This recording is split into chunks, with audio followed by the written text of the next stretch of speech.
morning, viewers. Welcome to my brief devotion titled Fresh Bread.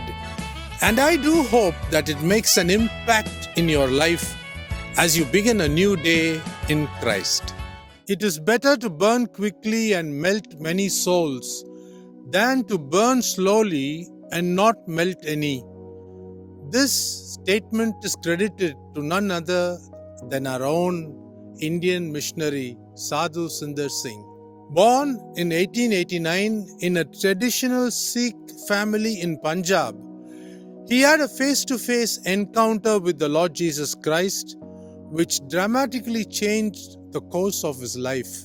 He became a sadhu of the Indian style, renounced everything except his saffron robe and turban, and followed his master wherever he led him.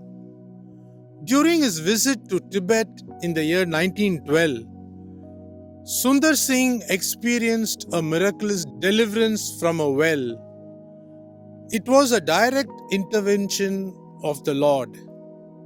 At a town called Rasar, he was arrested and arraigned before the head Lama on the charge of entering the country and preaching the gospel of Christ.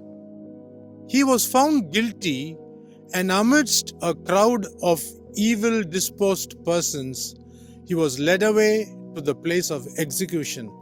The two favorite forms of capital punishment were either being sewn up in a wet yak's skin and put out in the sun until death ends the torment, or being cast into the dry well, wherein the lid being firmly fastened over the head of the culprit.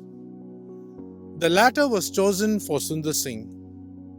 When he arrived at the place, he was stripped of all his clothes and was cast into the depths of this ghastly charnel house with such violence that his right arm was injured straightway. Many others had gone down the same well before him, never to return. He alighted on a mass of human bones and rotting flesh. Any death seemed preferable to this. Wherever he laid his hands, they met putrid flesh, while the odor almost poisoned him. In the words of his Savior, he cried, "Lord, why hast thou forsaken me?" Days passed into night, making no change in the darkness of this awful place and bringing no relief by sleep. Without food or even water, the hours grew into days, and Sundar Singh felt he could not last much longer. On the third night, just when he had been crying to God in prayer, he heard a grating sound above his head. Somebody was opening the locked lid of this dismal prison. He heard the key turned, the rattle of the iron covering as it was drawn away. Then a voice reached him from the top of the well, telling him to take a hold of the rope that was being let down for his rescue. As the rope reached him, he grasped it with all his remaining strength and was gently pulled out from this evil place into the fresh air above. When he arrived at the top of this well, the lid was drawn over again and locked. When he looked around for his deliverer to be seen, this person was nowhere to be seen, but the pain in his arm was gone, and the clean air filled him with new life. This news was quickly taken to the Lama that the man they all thought was dead in the well was now seen again preaching. Sadhu Sundar Singh was again arrested and brought to the judgment seat of Lama.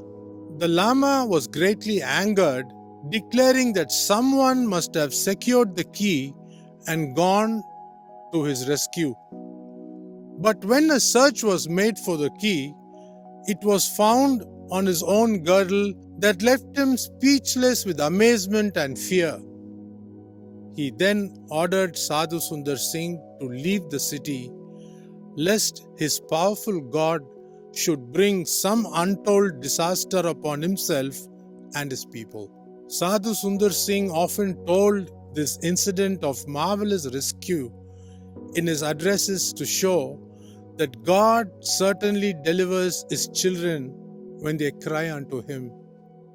Sadhu Sundar Singh walked into the forbidden territory of Tibet over a dozen times, braving the freezing winters and dangerous terrain to preach the gospel. I do hope that this story inspires you to trust our faithful God who hears the cry of the afflicted, and may you be challenged to share the gospel in spite of all oppositions. Don't forget that we in India face a lot of opposition now. Pray for us. See you tomorrow.